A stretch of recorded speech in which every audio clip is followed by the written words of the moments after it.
Hello, everybody. Welcome to a Monday edition of the GSMC Football Podcast. I am your host, as always, Matthew Quinn.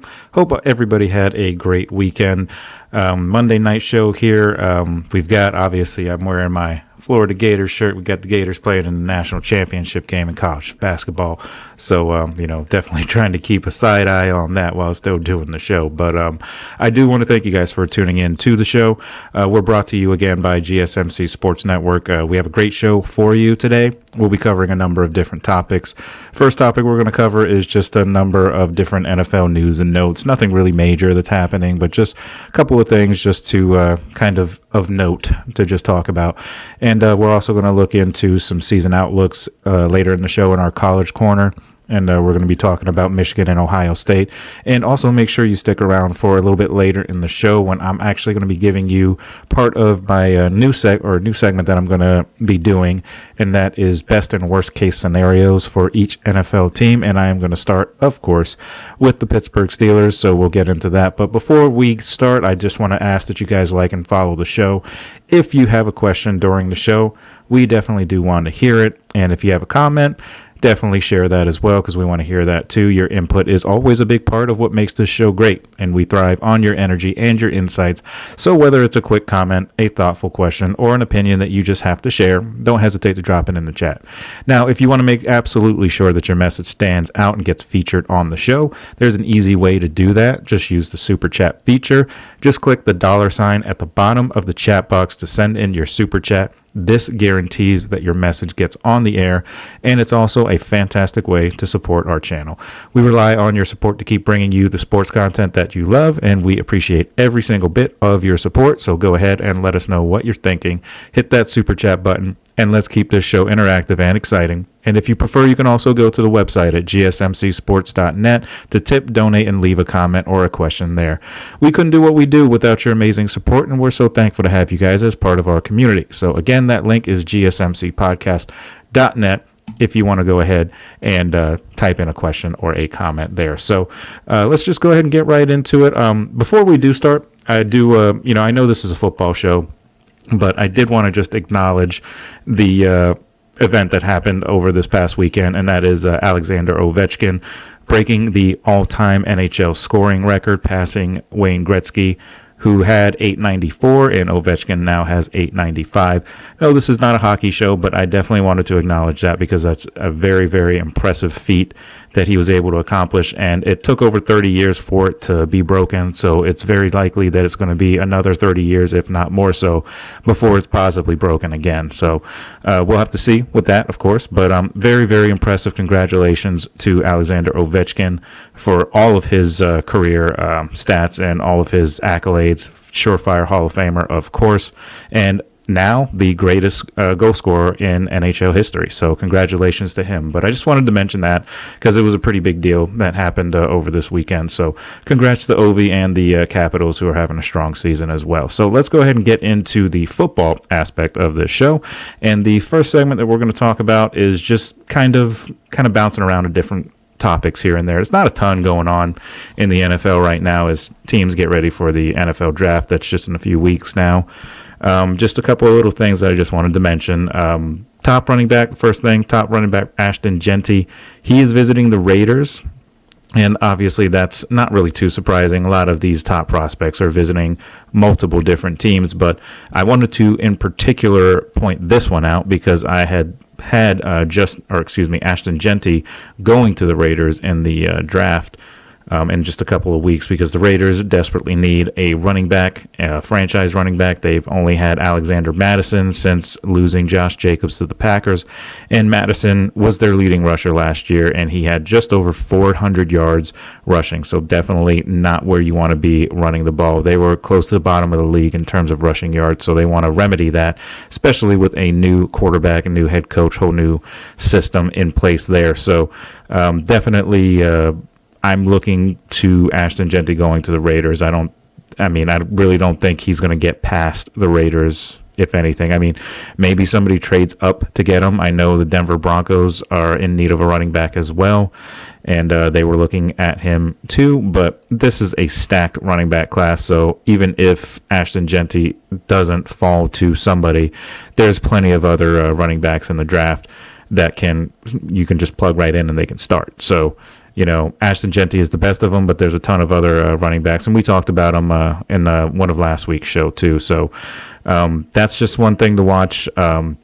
Also, East Carolina defensive back Siobhan Revel Jr. visited multiple teams, Bills, Colts, and Vikings. Pre-draft visit, of course, all of those teams in need of some secondary help. So not really too surprising to see him go there. One of the best defensive tackles in the draft that we're actually going to talk about a little bit later in the show, in the next segment, actually, and that's Ole Miss defensive tackle Walter Nolan. He is actually scheduled to visit the Cardinals. And I bring this up because we talked about before that the Cardinals may be looking to try and bolster that defensive line. Now, they obviously went and got Josh Sweat out of Philadelphia, and now they've also brought back Calais Campbell to sit on that defensive line. So Calais Campbell is, in his upper 30s. He's about 38, 39 years old now, so you definitely want to get younger at the position there. And don't know if he's going to be available when the Cardinals pick. Not sure. Maybe they trade up to get him, but they are, scheduling a visit with him, as, is the case with most of the teams. That's kind of what's going on now, is just every team is just doing these pre-draft visits and things like that, like multiple teams, are hosting multiple players, some of which is just a formality, some of which is just kind of, covering all their bases, so we'll just have to see where each team decides to go ultimately. But a number of prospects visiting a number of different teams. But some other news, Trayvon Walker of the Jags, he had his fifth-year option exercise. Obviously a very talented defensive end for the Jacksonville Jaguars. They want to keep him. Don't know if they're going to try and extend him, at some point during the season. Typically you see that whenever a fifth-year option is exercised, because they will be going into their final year of that contract. Typically you see discussions about an extension if they want to keep a player, or maybe they discuss it in the offseason next year. We'll have to see.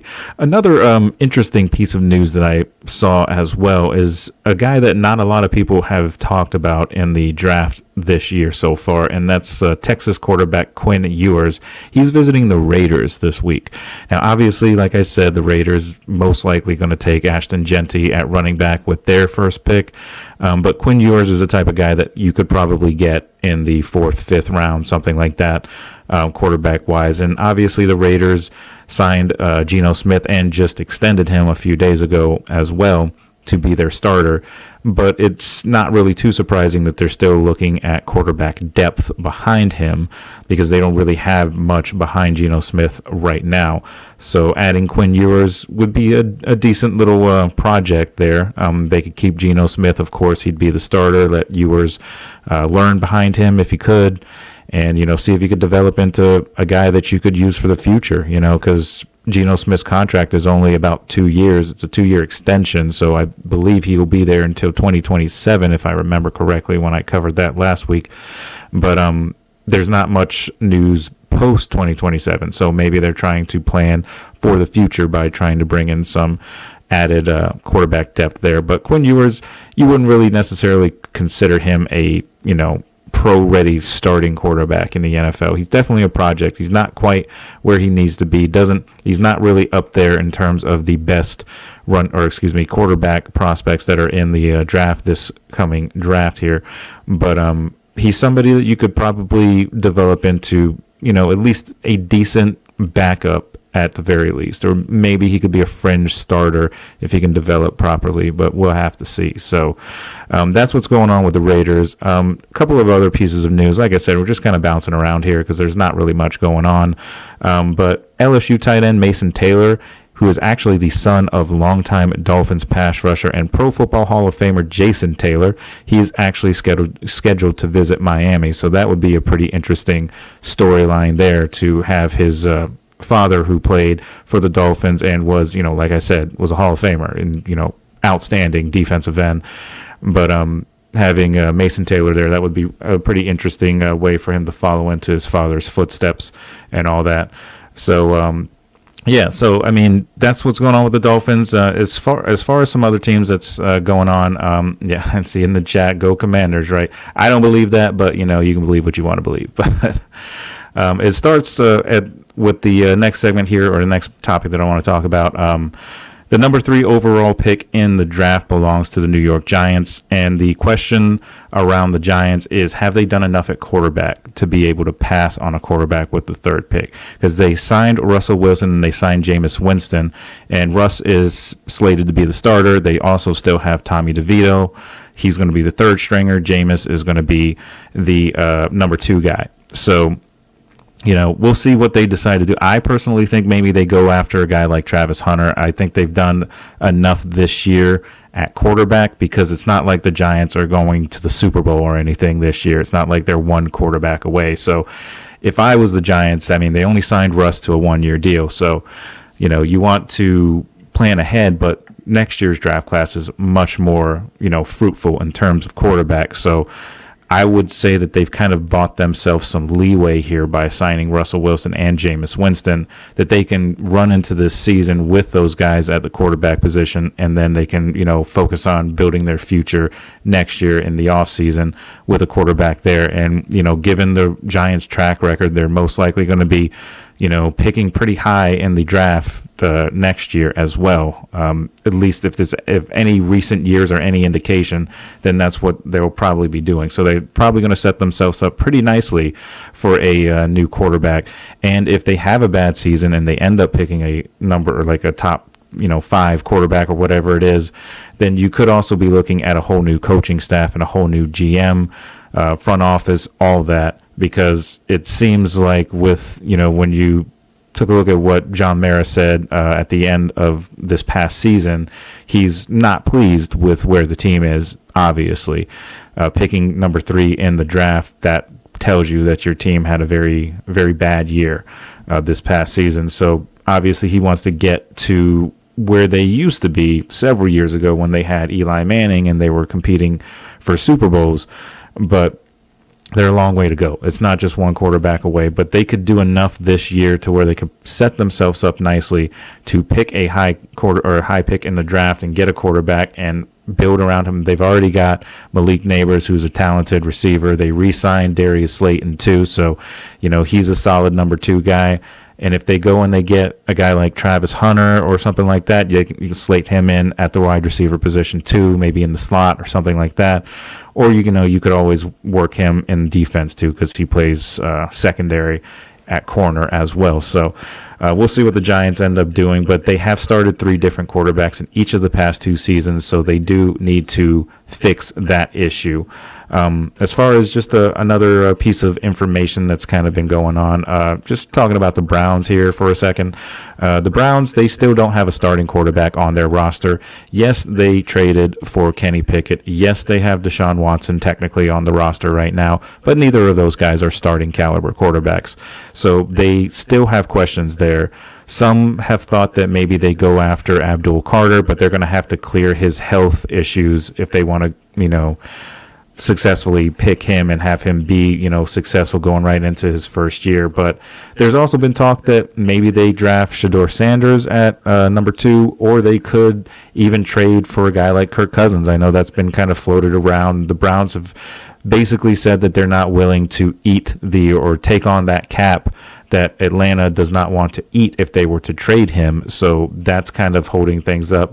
And also Kirk Cousins has a no trade clause in his contract, but that could easily be waived considering the situation in Atlanta right now, where Kirk wants to be the starter. Atlanta does not want him to be the starter.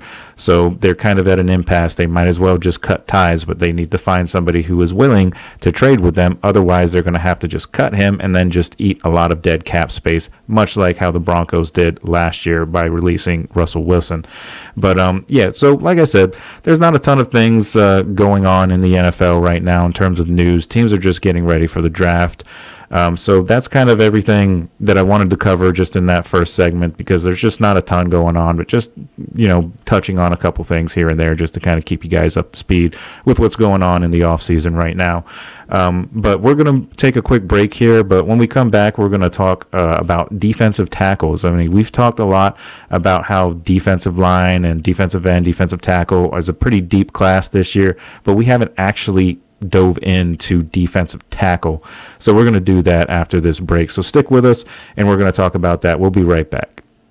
I feel like I'm losing my mind. Is everybody in the world blind?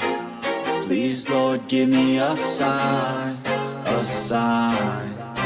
I feel like I'm losing my mind. Is everybody in the world blind? Please, Lord, give me a sign, a sign.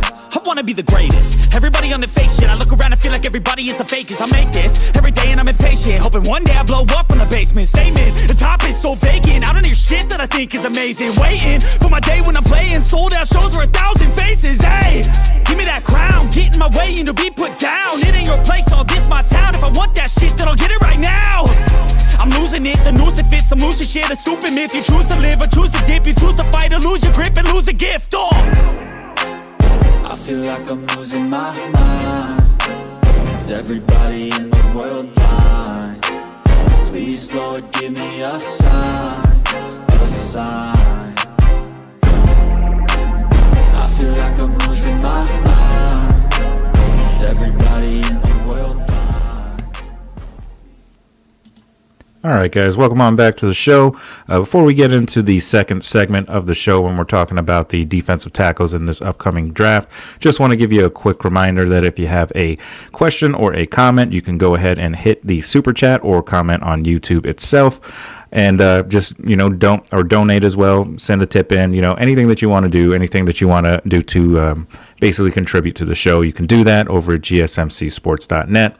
And if you have a question or comment, definitely jot it down there and we'll discuss it as soon as I see it. So that's just a quick reminder there, but let's go ahead and get into the second segment of the show. We're talking about the top 5 defensive tackles in this upcoming draft, and we're going to start at number 5, and number 5 I have TJ Sanders out of South Carolina. Played in all 13 games last year with 9 starts, had 50 tackles, 7 tackles for loss, 4 sacks, and also had a pass breakup as well.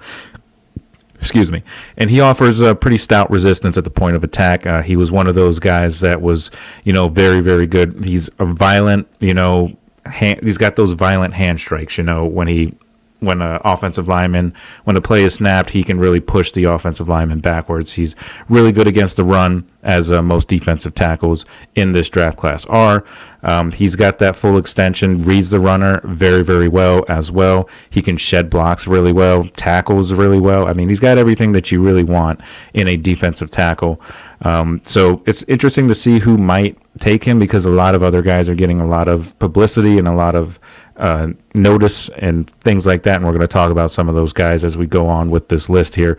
But TJ Sanders is one of those guys that's kind of under the radar a little bit in terms of this draft class. Not too many people are talking about him, but he is worth mentioning because that South Carolina defense was very good last year and is actually supposed to be much better this year as well. So it'll be interesting to see what they do without Sanders in the lineup, as well as some other guys that they lost to the draft as well that we've covered as the shows have gone on as we've gotten closer to the draft. But he's definitely one of those guys that you want to have in your lineup. Definitely a very talented defensive tackle. And, he's definitely worth a first round pick. I don't know if he's going to go first round because it's a pretty deep class. It depends on teams' needs and things of that nature, but he's definitely worth that first round grade. But moving on, number 4, I have Derek Harmon of Oregon. Now, this is a guy that I actually think the Steelers might go ahead and draft. Obviously, I talk about the Steelers a lot on this show, and that's, for the main reason, as you can see my background behind me. being a Steeler fan, it kind of comes with the territory. But I like Derek Harmon a lot. I think he can be a really good centerpiece for anybody's defensive line, and he's very, very good against the run. Playing with Oregon last year, obviously Oregon were number 1 in the country for most of the year last year until we got to the playoffs, and they were eventually finally taken out by Ohio State during the playoffs, excuse me. But Derek Harmon is a very, very good defensive tackle. He stacks those blockers, sheds them really, really well, and he can make plays on the ball as well. He's, instinctive when it comes to that. He's quick and he's strong enough to press that gap and squeeze the A gap when lining up over the inside shoulder of the offensive tackle. So he's definitely very, very good at that. He's got long arms, which, that's kind of been a lot of talk lately because there's been a few guys on offense, on the offensive line, especially offensive tackle, that have been kind of questioning players' ability based on the length of their arms and things like that. So that's kind of been one thing that people have talked about, not really so much in the defensive side of the ball, but it's just been a subject that has been brought up on the offensive line or just in the trenches in general. So just kind of an interesting thing there. But he's very, very good, obviously, has that upper body strength that you want in a defensive tackle, and he's got, he's very good when he gets off. He can get blockers off balance. He locks out, pushes the pocket, very good at that. He's an effective hand fighter and can win clean. He was also second team All-American last year and third team All Big Ten Conference. And he tied for the team lead with 2 forced fumbles, played in all 14 games last year, had 13 starts, 45 tackles, 10.5 tackles for loss, 5 sacks, 4 pass breakups, and the aforementioned 2 forced fumbles as well. So he is definitely a top 5 prospect. So it'll be interesting to see where he goes. Moving on to number 3, I have Kenneth Grant out of Michigan. He is one of the 2 monsters on the defensive line that the Michigan Wolverines are taking out or into the draft this coming season. So he was a third team All-American, second team All Big Ten, started 12 games. His numbers, 32 tackles, 6.5 tackles for loss, 3 sacks, 5 pass breakups as well. He's capable of playing multiple spots on that defensive line as well. He can absorb and split double teams very well when the pad level is right, of course. Possesses that club strength to knock the blocker off balance. He's got a really, really good club move, just to kind of get away from blockers. And, he stuffs the run very, very well as well. Just like I said, most defensive tackles in this class are very good at that, which is part of the reason why they are top 5, But he put together a pretty solid win in their upset win over Ohio State. Michigan ended their season on a pretty high note with 2 pretty big wins against Alabama and Ohio State. Ohio State being the biggest one, of course, because of the big rivalry between Ohio State and Michigan. And there are some fans that would rather beat that or whatever other team, whether it's Ohio State or Michigan, they would rather win that game than win a national championship, which I think is crazy, but that just kind of goes to show you how intense that rivalry can be. But in that game against Ohio State, he had 4 tackles, which may not seem like a lot, but a lot of the things that he did doesn't necessarily show up on the stat sheet. He pushed the pocket, he forced a lot of pressure, and he was able to get those 4 tackles, of course, but he's got heavy hands as an interior rusher as well, and that definitely was to his benefit in that game in particular. Him and Mason Graham were definitely a headache for Ohio State to deal with, and a headache for most teams to deal with, and I think they'll be a headache for teams to deal with in the NFL as well. They're just very, very good pro prospects, so we'll see who they decide to, or who they end up going to, or who, either one of those guys end up going to. Mason Graham is, obviously the best one in the class right now, but definitely Kenneth Grant is definitely up there. He's a first-round grade for sure. Impressive physical attributes. He can impose his will on opponents.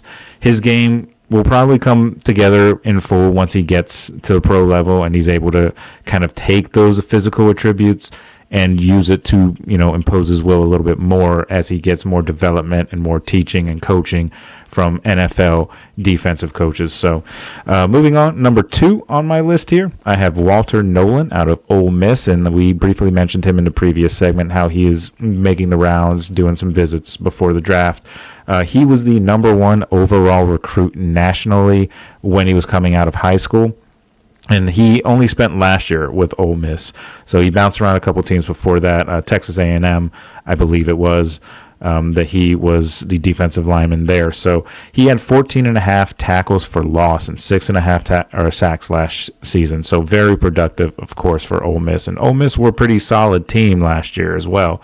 And he's an outstanding run defender, and he wins in a variety of different ways. He can slip blocks and get into the backfield. He stacks and gets off blocks really well. He splits and fights off double teams really well as well. So he has that range and the motor, and that's what you need in the NFL. It's not just, of course you need the physical attributes, but that motor, that drive to continue to get into the backfield and continue to play well, you definitely need that in the NFL. And he has that in spades.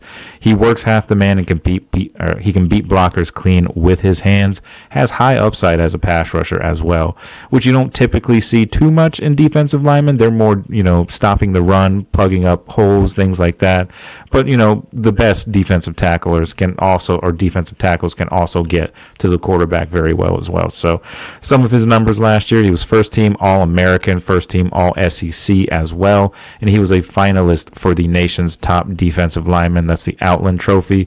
And started all 13 games last year, so he was, he's pretty durable. Hasn't really had to deal with too many injuries, which is always a concern coming out of college. We're seeing that with Abdul Carter, with all of his injury issues with his shoulder. But he hasn't really had to deal with anything like that as of yet. So last year he had 48 tackles and 6.5 sacks, 3 passes broken up as well.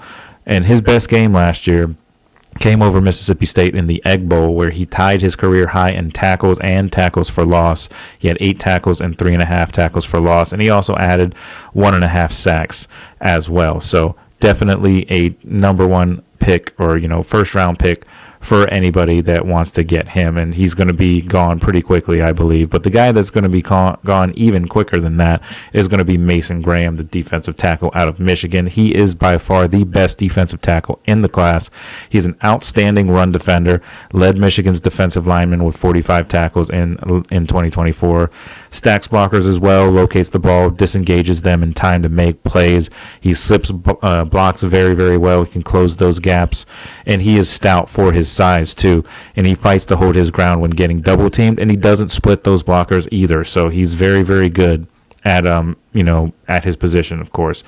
And he drives blockers back very well, gets off blocks a little bit late, but he still is very, very good. He wins with power rushing off the edge as well, and he's effective picking defenders and looping around, running line stunts. He reads the quarterback very well, which is a very, important attribute to have in any defender. But if you can have that in a defensive tackle, that's just doubly, effective as well. He can get his hands up. He has those pass blocks or pass breakups, multiple pass breakups over this past year.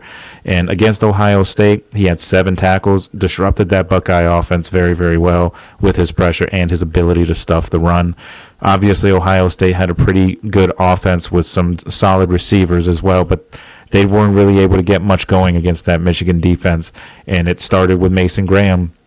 And, of course, Kenneth Grant was a big part of that, too, as well as some other players. But, Mason Graham is the number one overall prospect for a reason in the defensive tackle class. So, Michigan, just to kind of give you an idea of how good he was, when Graham was on the field, they allowed just 2.6 yards per carry. And when he was off the field, they averaged about 4 yards per carry allowing.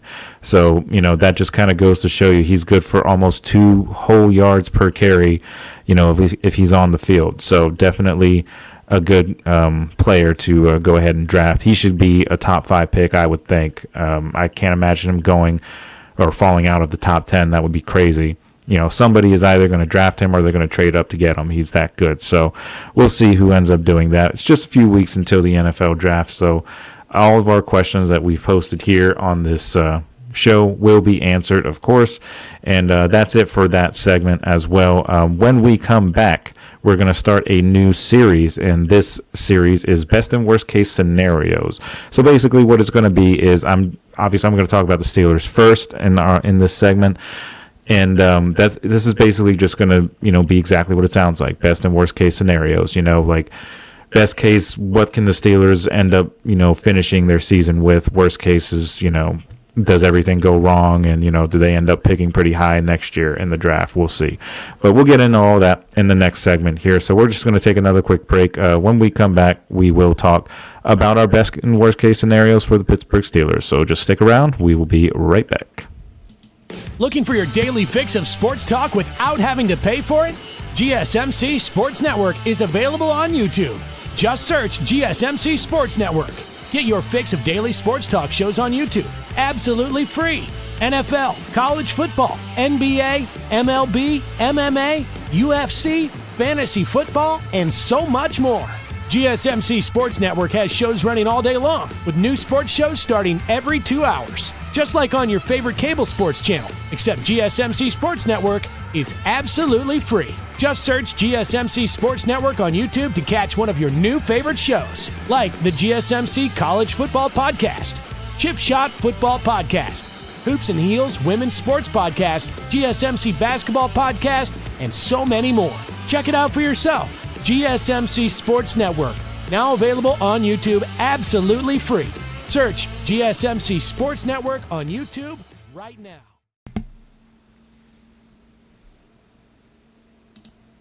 All right, guys, welcome on back to the show. We are going to get right into our next segment, and we're going to be talking about the Steelers, the team that everybody loves to talk about this offseason with the Aaron Rodgers nonsense that's going on.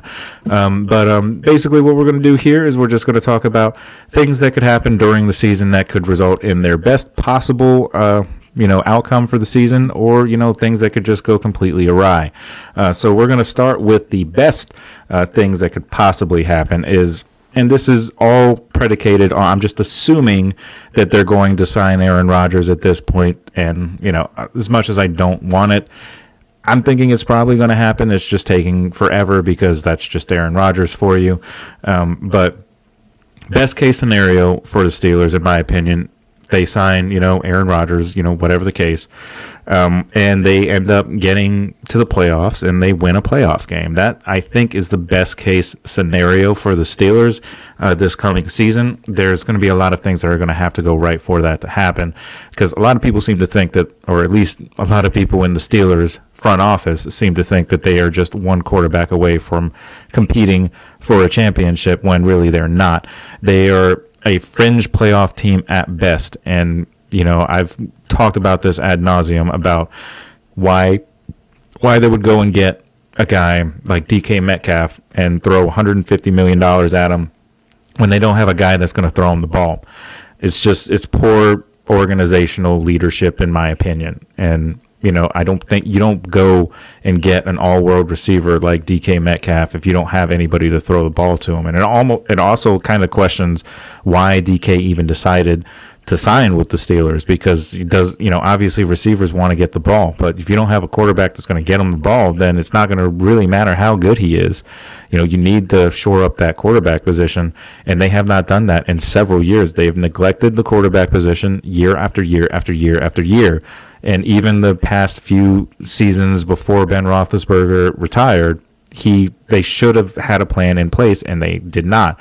And that's kind of why they're in the situation that they're in now, because they have just continued to neglect the most important position on the entire team, or in the entire NFL. And you could even argue it's one of the most important positions in all of sports, being the quarterback position. A lot of the times, if you don't have that guy, you're not going to do much. And the Steelers have not had that guy since Ben Roethlisberger. And look, they haven't done much. Now, granted, Ben Roethlisberger had been there for several years, and they still were not winning playoff games. And Mike Tomlin's career, he's only won at least one playoff game in 4 out of his 18 seasons as an NFL coach. Typically, that's grounds for termination.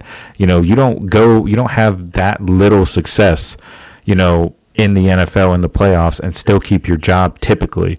But in the Steelers' case, they do not believe in firing coaches. And this is another situation where the Steelers will not fire Mike Tomlin. Mike Tomlin will leave when he is ready to leave. And as much as I don't agree with that, that's just the ugly truth of it right now. And he is part of the reason why they're in that situation, because he does run everything in terms of building that football team. He and Omar Khan, and obviously Omar Khan has been the GM for just a couple of seasons, so you can't put too much blame on him, because I think he has done a decent job in the 2 years that he's been GM, bringing in some talent and actually being relatively aggressive in free agency.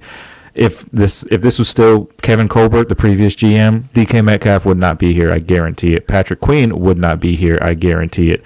Those are two of the big free agency signings that Omar Khan has been able to get since his tenure. And obviously, Kevin Colbert was the GM when the Steelers drafted Kenny Pickett.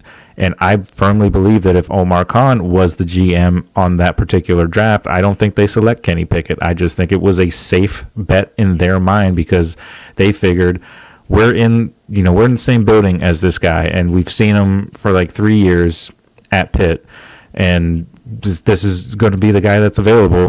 There were only really 2 quarterbacks that were talked about as far as being drafted in that draft class, and the only quarterback that really ended up worth anything was the guy who was the very, very last selection in the NFL draft that year, and that was Brock Purdy. He obviously has, turned into a pretty solid quarterback for the 49ers. Definitely better than either Malik Willis or Kenny Pickett, that's for sure. And Kenny Pickett is on his 3rd team in 2 seasons, or in 1 season, really. If you take a look at last offseason, he was still technically on the Steelers roster. They traded him to Philly for peanuts, and then Philly ultimately traded him to Cleveland for peanuts. So, he's not. That was never going to be your franchise quarterback. Kenny Pickett did not have a first-round grade, and they took him because they were desperate. And they can't be desperate here. And this Aaron Rodgers situation reeks of desperation, and he is not going to get them where they need to go.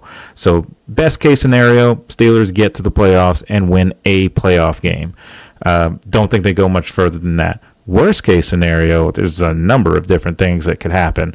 Aaron Rodgers could sign, and he could be the Aaron Rodgers that he has been over the past couple of years, which is not successful. He had decent numbers last year with the Jets, of course, but a lot of those games, they were trailing by multiple scores, and it was garbage time stats that he was putting up. 28 touchdowns, 11 interceptions. Looks good on paper, but at the end of the day, they still finished with 5 wins, and that Jets team had a decent defense as well.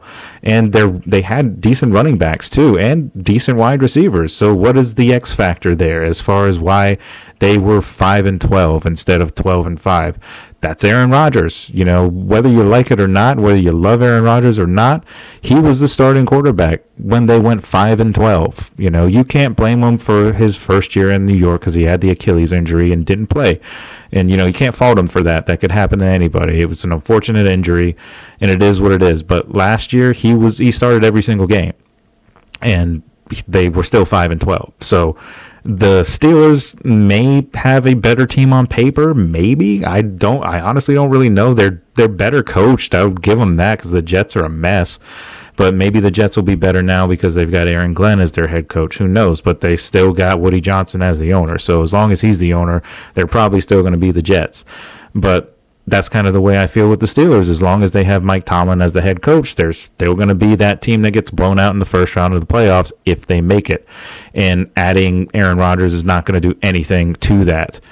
Worst case scenario, I think, is you have a 5-12 sort of season, and George Pickens and DK Metcalf don't get along well because they're both fighting over, targets or receptions and things like that, and it's just a lot of drama and a lot of nonsense that happens, and they end up being a 5-win team, which honestly it could be considered the worst case scenario, but in my mind that's almost kind of the best case scenario for me, because I feel like if they do that, they will be in much better position next year in the NFL draft, when the draft just so happens to be in Pittsburgh, and they could draft a franchise quarterback, in the draft in Pittsburgh. The story writes itself. Ben Roethlisberger, legendary quarterback, Hall of Famer. The legendary quarterback they had before that was Terry Bradshaw. So, think about this. the Steelers, they go 9-8, 10-7 usually about every single year, just about under Mike Tomlin. And what was the one thing that got them those two franchise quarterbacks? The previous year, before Terry Bradshaw was there, the Steelers were terrible, horrible, and they weren't really much better when they did draft them. It took a couple years before they were able to build that defense. It was really the drafting of Joe Green that, turned the franchise around. And then with Ben Roethlisberger, they got him with the 11th overall pick. And that came off of a 6-10 season back when there were 16 games in a regular season. So that just goes to tell you, sure, you could find a guy in the later rounds. I mean, hell, Tom Brady was a backup at Michigan, and he was a late round pick. Antonio Brown was a late round pick too. You can find those guys, but it's not like that happens every single year. It's rare for the most part that you get a, franchise guy in the 4th or 5th round. Or, even middle of the first round. Typically the teams that need quarterbacks are picking high in the draft, and they go ahead and they select their guys in those first couple of picks. I think the Steelers are in desperate need of a reset, a complete rebuild. They will never do that. They will never tank, or anything like that. No team will ever admit that, of course, but, the Steelers will never do that. They go into every year expecting to win a Super Bowl, which is just naive, and it's almost ignorant. And at a certain point, because you have to at some point look at yourself in the mirror and figure out what is going on or what is going wrong. Why does this team continue to get to the playoffs and the games are over by halftime? That's the thing that really irritates me about this team, is not that they get to the playoffs and they lose in the first round. It's just they get to the playoffs and the first game that they play in, the game is over at halftime. It's never close. They're completely outclassed in every facet of the game in the first half of the game, and they have no shot to win the game at that point. And Mike Tomlin's supposed to be a defensive-minded coach, and the only quarterbacks that he's been able to beat in recent years are Matt Moore, who's a backup at Miami, and A.J. McCarron, who's the backup in Cincinnati. And, they didn't really blow those teams out. I mean, the game against Miami with Matt Moore, that was kind of a relatively, comfortable win for them. But every time that they play a talented quarterback or like a prime, elite quarterback, they struggle mightily and they can't stop anything. That highest paid defense in the NFL, they spend all that money on that defense, could not stop a nosebleed. They can't stop anything, when they play elite quarterbacks, because those elite quarterbacks know exactly how to attack that same basic vanilla zone defense that Mike Tomlin loves to run. And he is so stubborn that he will never stop running that, no matter how much it does not work. Every single year, every single game that they play against an elite quarterback, you can almost book it. That game is not going to be close, because Mike Tomlin is so incredibly stubborn and so incredibly stuck in his ways that he's just going to continue to do that same thing on defense over and over and over again and just hope that it works one day. And it just doesn't. And it's so maddening as a fan to look at that and just to see them consistently do the same thing over and over and over again, and it never works.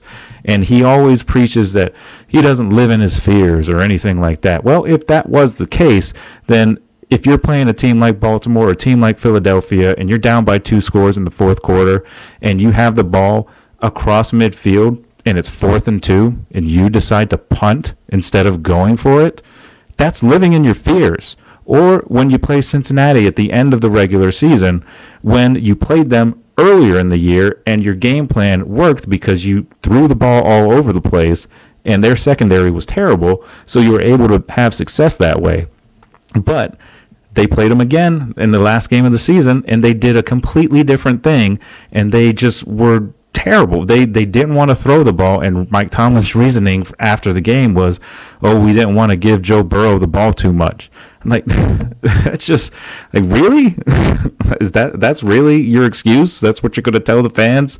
That you preach that you don't live in our fears? We don't live in our fears, but you do exactly that. He's the biggest hypocrite in football. It's crazy. But I don't want to get on too much of a rant here, because I've been ranting all season about this joke of a team. But, something's got to change. And maybe the worst case scenario in this situation, ends up being their best case scenario. Have a terrible year. I want them to, as a fan, I want the Steelers to struggle mightily this year and struggle to get wins, because that is the only way I believe that any kind of change is ever going to happen, because their goal right now, their standard is the standard. Their standard is, let's get to the playoffs, because that's considered a successful year. Even if we get absolutely manhandled in the first game, let's at least get there, because that's considered a successful year, because only 14 teams make it in the playoffs every single year. So we're one of those 14, so we're average, but every single year in the playoffs, they are the worst team in the playoffs, and they show that as much when they play their first game, because they get absolutely torched by whoever it is they're playing. Something major needs to change with this team, or we're just going to keep rinsing and repeating of the same story, or I'm going to be talking about the same things on every single show, on every single conversation that I have with other people about football. We're going to be talking about the same thing over and over again, and I am really tired of it as a fan. As an analyst, you can talk about what you want to do with X's and O's, things of that nature, but with the Steelers, it's kind of hard to talk about X's and O's because they don't seem to think about X's and O's themselves. But anyway, that's what I have to say about this team, and I wanted to get them out of the way on this series first of all, because I'm sure you guys are sick and tired of hearing me talk about the Steelers, and I'm honestly a little sick and tired of talking about them. But they've been in the news this whole offseason because of the Aaron Rodgers nonsense. So as long as that continues to happen, they're just going to continue to be talked about. And some people think that the Steelers need Aaron Rodgers, and I don't see why they think that. The Steelers don't need Aaron Rodgers, and Aaron Rodgers doesn't need the Steelers. If he really needed the Steelers, he would have signed already. He wouldn't be holding out hope that the Vikings are going to call.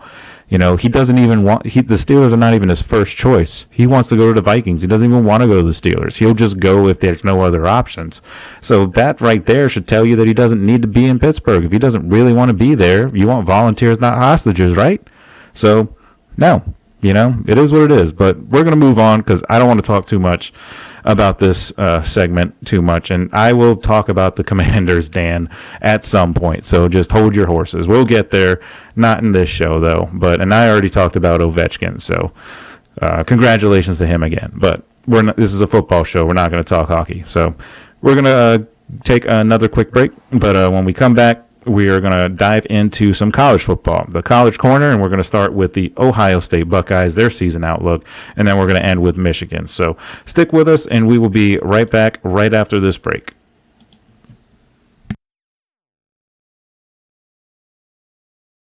For the best and latest podcasts available anywhere, go to the podcast app on your cell phone and type in GSMC.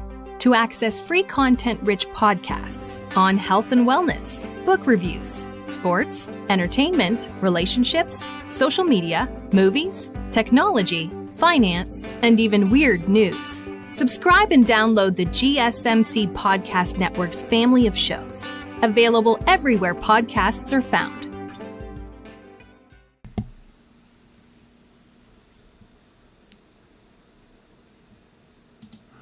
All right, guys, welcome on back to the show, and we are going to dive right on into our next segment, our continued College Corner segment, and it's the Ohio State Buckeyes season outlook. So obviously, as everybody knows, Ohio State won the national championship last year.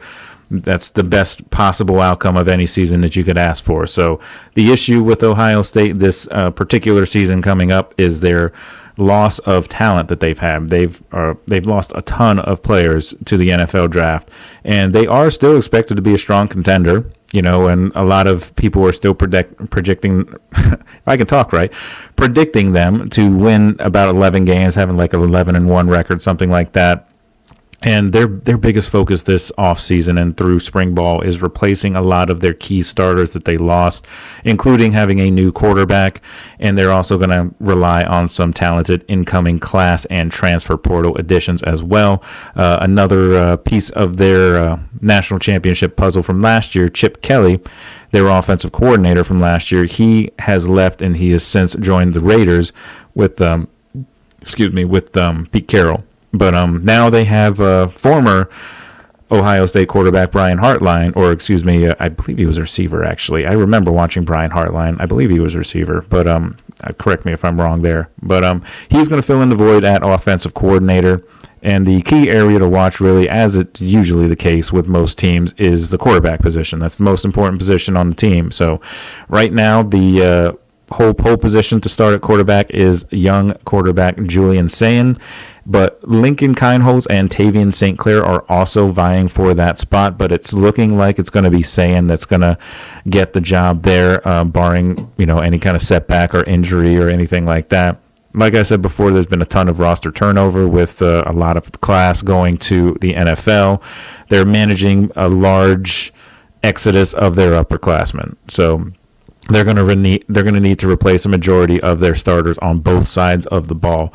Lost a lot of guys. They lost both of their starting running backs. They lost, of course, Emeka Egbuka, the wide receiver. They still have Jeremiah Smith, who is a sophomore and had a crazy good freshman season. So you look to see him have a pretty big second-year jump as well, and he's probably going to be a future first-round pick. So that's definitely a guy to look out for. But they have a strong recruiting class, as they typically always do. They typically always have about a top 5 recruiting class every single year, and that's why they usually are always competing at the end of the year. They may hit a speed bump here and there. The games against Michigan are always tough. The Big Ten is a very tough conference. It's kind of overtaken the SEC for the toughest conference in college football, really. But the SEC is still talented, of course. But the Big Ten is kind of they're kind of the top dogs in terms of conference. There's a lot of really talented teams in the Big Ten. And so the Buckeyes are going to have a lot of challenges this upcoming season, especially with a completely different team, essentially, with so many people leaving. But like I said, they have had some guys that have come in through transfer portals and, the recruiting class, of course, so they're going to have to rely on some of that young talent to develop in order for them to get to where they went last year. They have a very tough schedule. Like I said, the Big Ten is a very, very tough conference. They have that rematch with Michigan in the regular season finale next year. So that's kind of interesting that they play Michigan at the last game of the season. Typically, it's like maybe mid to late in the season when they play them. You typically don't ever see them play in the regular season finale, but, fact of the matter is that's what they're going to do, and, that's going to be a tough game, of course. They still have those national championship aspirations, and rightfully so, because they just came off of one. They're still a top contender for the college football playoff as well. In terms of returning production, they actually are ranked 101 out of 137 teams in terms of returning production, so not a very big number. That's a little concerning, but not a ton of concern, though, because they do have a top 5 recruiting class as well. So they lost a lot to the draft. New quarterback, new running back room is going to be this year. Like I said, Jeremiah Smith is a outstanding wide receiver, and he was just a freshman last year, so he's going to be very talented this coming season, I would imagine. Julian Sayin is looking to replace Will Howard at quarterback, like I said before. We'll have to see what we can get out of him. There's a lot of questions with Ohio State, so nobody really knows what's going to ultimately happen with them. But like I said, there's a ton of aspirations there. They're always in the running for best team in the country, and I don't think that's going to be much different with their head coach Ryan Day. The real only hang up with Ryan Day is that he can't seem to beat Michigan, so he's going to have to try and get over that, because Michigan's going to be a much better team, and we're going to talk about them in the next segment as well when we close out the show. But it's going to be a tough schedule. There's a lot of teams that they're going to have to get by. Indiana is even going to be better this year too, and they were not just that scrappy team last year. They were actually a ranked opponent, and they were very good, and they gave Ohio State a little bit of trouble at first before Ohio State were able to eventually pull away in that game. But they're expected to be better this year too. Penn State's going to be a national title contender as well, with their star quarterback Drew Aller, along with a lot of other talented players on that roster. They're going all in for a national title. We're going to talk about Penn State too in tomorrow's show as well when we do this same segment. But Ohio State are going to have to get past a lot of those teams. And, although a lot of people were kind of still predicting that Ohio State's going to have about 10 or 11 wins, it wouldn't surprise me if they were a little bit lower than that. I could see them getting about 9 wins, to be honest. I mean, in my opinion, it's just there's too much turnover on that team for it to just go completely smooth and them to just go right back to the national championship again. If they do, then, congrats to them, and it's an impressive feat. Of course, impressive anytime you get to the national championship game, much less win it. But getting there this year is going to be a lot harder, I think, because they have a tough schedule, like I said before, and they have a lot of new pieces there and a new offensive coordinator. So there's going to be some bumps and bruises, I would imagine. That's why these first couple games of the season, typically in college football, are like tune-up games. Although Ohio State does not have a tune-up game this year as their opener. I believe it's Texas that they play in their first game. Not 100% sure. I'll have to look that up real quick, actually. I think they do play Texas in that first game. We'll have to see. But I'm gonna actually look it up right now because I don't want to give you guys any false information at all. So I think it's going to be a very interesting game between those teams too, because of course, August 30th, 2025. That's when their first game of the season is, and they are playing Ohio State and Texas. Yep. So we'll have to see how that works out. But Texas is going to be a pretty tough team as well with their young quarterback Arch Manning. That's going to be a big story, of course, throughout the entire season because he's one of the higher touted quarterbacks in this coming college football season. It's going to be a very interesting college football season, to say the least. A lot of very good quarterbacks are going to be coming out of that class next offseason for the NFL. So there's going to be a lot of good quarterback play this year, I believe. Maybe some guys that we're not necessarily even talking about much that might show out. I know there's a couple of guys. There's a guy in Michigan, Underwood, who's a freshman who actually could end up being the starter there, and we're going to talk about him a little bit in the next segment as well. But that's what I have for Ohio State. I do believe that they're going to get to about 9 wins. Whether or not that's enough to get them into the college football playoff, we will have to see. It's going to depend on how the rest of the conference shakes out and everything. But they have tough opponents. Of course, Oregon is also a tough opponent that they're going to have to overcome as well.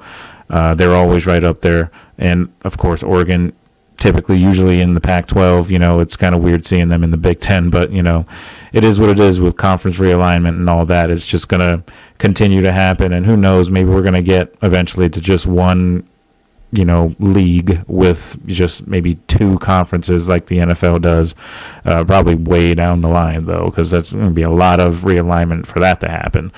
But that's, I think, what it's going to ultimately lead to eventually.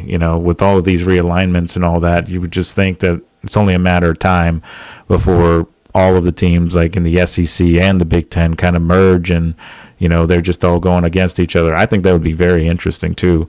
It would make for a very fun college football season. College football seasons are typically pretty fun anyway. There's a lot of crazy plays, a lot of good games and things like that. But there are also a lot of blowouts in college football. So maybe something like that could maybe limit some of those blowouts, because typically teams, fans want to see good games. Of course, if you're a fan of Ohio State, you love seeing your team just blow out another team. Of course, any fan would love to see their team blow another team out. But from a neutral perspective, you want those talented games, or you want those competitive games, those games that come down to the wire. Those kind of games are some of the best college football games in college football history. Just thinking back on some of the great games, that Auburn-Alabama game from several years ago, when it was the missed field goal that was returned for a touchdown, and Auburn stunned Alabama at the end of that game when Alabama was the number 1 ranked team in the country. So things like that is what I'm excited about for this college football season, is getting those kind of games again. And hopefully we'll get a lot of them, especially in the Big Ten. There's a ton of talent in the Big Ten, so we'll probably get a lot of really, really good matchups. So we'll have to see. But that's it for that segment. So when we come back, we're going to dive into our final segment of the show, and this is also College Corner, and we're going to talk about Ohio State's biggest rival, and that is the Michigan Wolverines. A lot of news and information about them, so I definitely want to dive into that. So we're going to take a quick break, and we're going to come back for our final segment, so just stick with us for just a little bit longer, and we'll be right back.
All right, guys, welcome back to the final segment of our show here on GSMC Football Podcast. Hope you guys have enjoyed the show to this point. We're going to finish off here with our College Corner segment, continued College Corner segment. This time we're going to be talking about the Michigan Wolverines. And Michigan, 8-5 last year. Not necessarily the greatest season in terms of record, but they did have a couple of strong wins towards the end of the year with that win over Ohio State, and then, of course, the win against Alabama.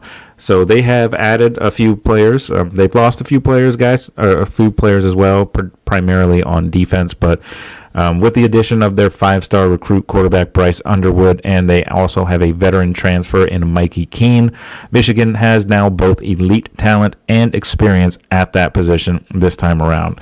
So right now it seemed like initially that Mikey Keene was going to be the likely starter, but he did struggle through a few injuries at camp so far in spring ball. So he's still kind of working his way back because he's dealing with an injury.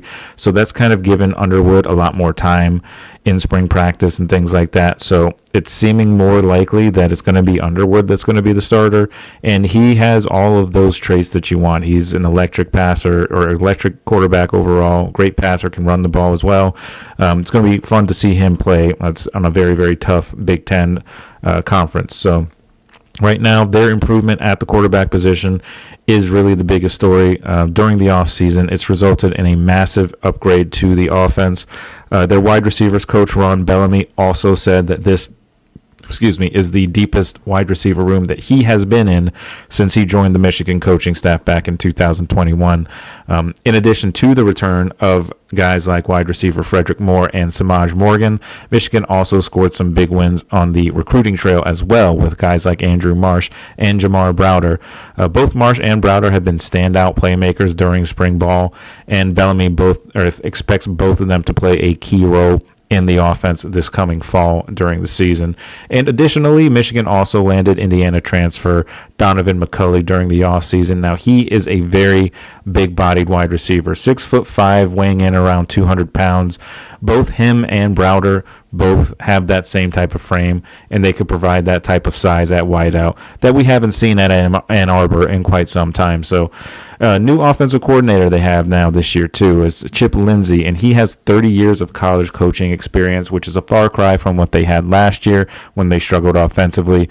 But in 2024, when he was at North Carolina, his teams averaged 32 points per game and 423 yards per game, including 234 passing yards per game. So that's definitely an upgrade on this Michigan team, because one of the issues last year with Michigan was their lack of a passing attack. So, having that offensive coordinator in there, Chip Lindsey, will definitely be an upgrade, especially with an upgraded quarterback room as well. Following the 2023 season, Lindsey's Tar Heel offense finished the year averaging 491 yards per game, which was 7th in the NCAA at that time. And he also averaged 34 points per game, which was 20th in the NCAA as well. So he has experience fielding some very competitive offenses and very effective offenses. So with that experience at offensive coordinator in the mix, there's that renewed sense of optimism with Michigan, and hopefully their offense will finally be able to utilize all of those weapons that they have on their roster. Now they should be, speaking of weapons, they should be in good hands at running back with that running back duo of Justice Haynes and Jordan Marshall, who complement each other quite nicely. Meanwhile, a second-year leap from Hogan Hansen at tight end could also mean big things for the passing game. Obviously, they lost Colston Loveland to the draft, and Marlon Klein as well. He's going to be back for another year this year, and he had some good moments last year whenever Colston Loveland was out with injury. So some promise there on the tight end position, and offensively, really, they should be much better this year. So we'll have to see what they end up fielding in terms of talent this coming season. On defense, the front seven has plenty of depth, even without guys like Mason Graham, Josiah Stewart, and Kenneth Grant. The edge rotation is solidified by Derek Moore, TJ Guy, Cam Brandt, while Michigan also has plenty of defensive tackles to rotate as well, led by Rayshawn Benny, Trey Williams, and Damon Payne. So a lot of talent on that defensive side of the ball that hasn't really changed between last year and this year. That was the one thing that Michigan could hold their hat on, is that defense and a solid run game as well. But looking at their schedule, you would think that they are most likely going to beat teams like New Mexico, Central Michigan, Purdue, Northwestern Maryland, those kind of teams.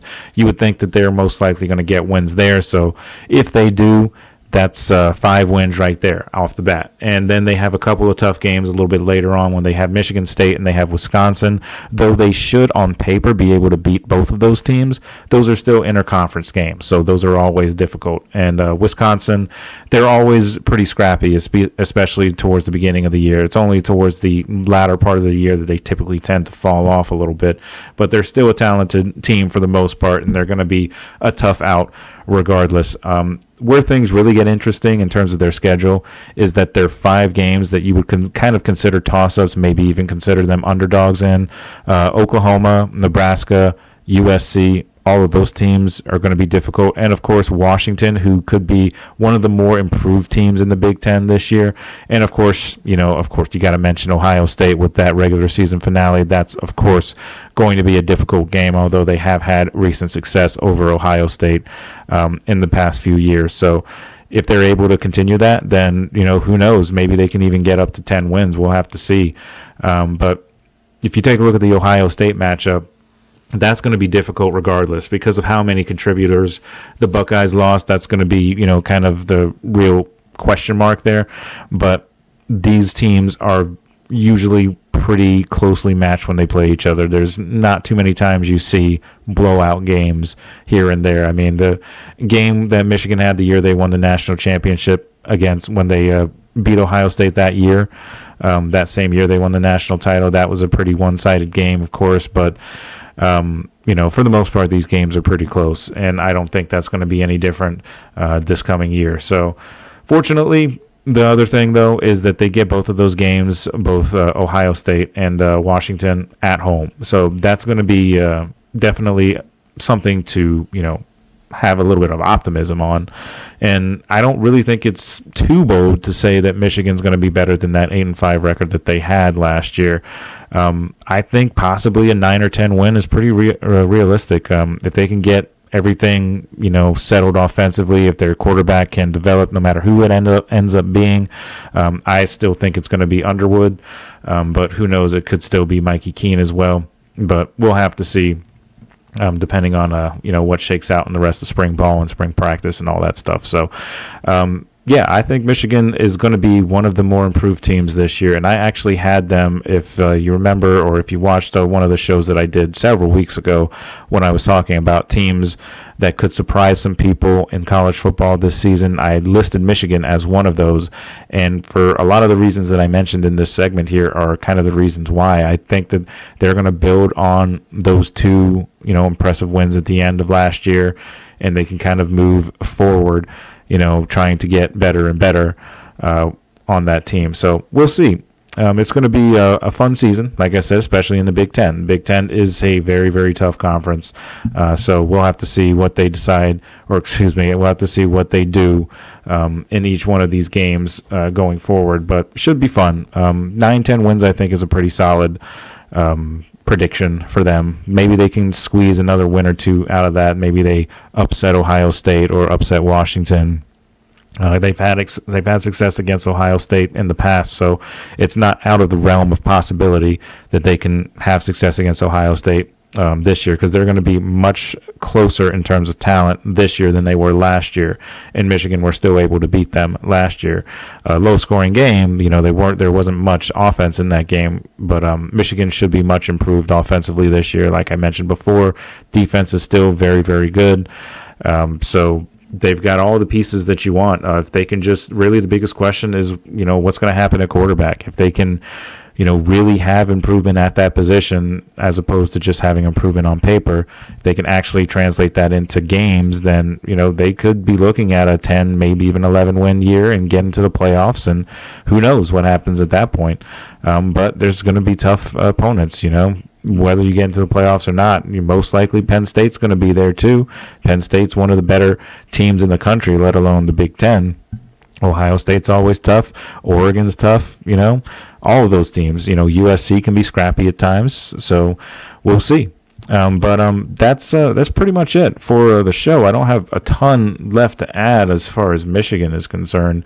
I think it's going to be a fun college football season. I'm really looking forward to it, actually, because there's, just with me being a Steeler fan, there's those questions at quarterback. So I'm really interested to see which teams, field the best quarterbacks and how quarterback play is around the country, not just, my team, Florida or Michigan or anything like that. But it should be a fun year. I'm excited for it. But if you guys have enjoyed the show, then definitely let me know. I appreciate anybody that was watching it. I appreciate the comments there by Daniel. So we're going to go ahead and let you guys go here and let you guys enjoy the rest of your night. Before I go, just one little quick outro. I just want to, again, thank you guys for tuning in to the GSMC Football Podcast. We're presented by the GSMC Sports Network, as always, and your support means a lot to us. So please remember to subscribe to the show. Leave a positive review. It really does make a difference. And we also invite you to follow us on all the social medias as well. Facebook, X, TikTok, and Instagram for more of that content and updates. And I thank you guys once again, and I'll see you guys here same time, same place tomorrow night, and I hope you guys have a wonderful night. See you tomorrow.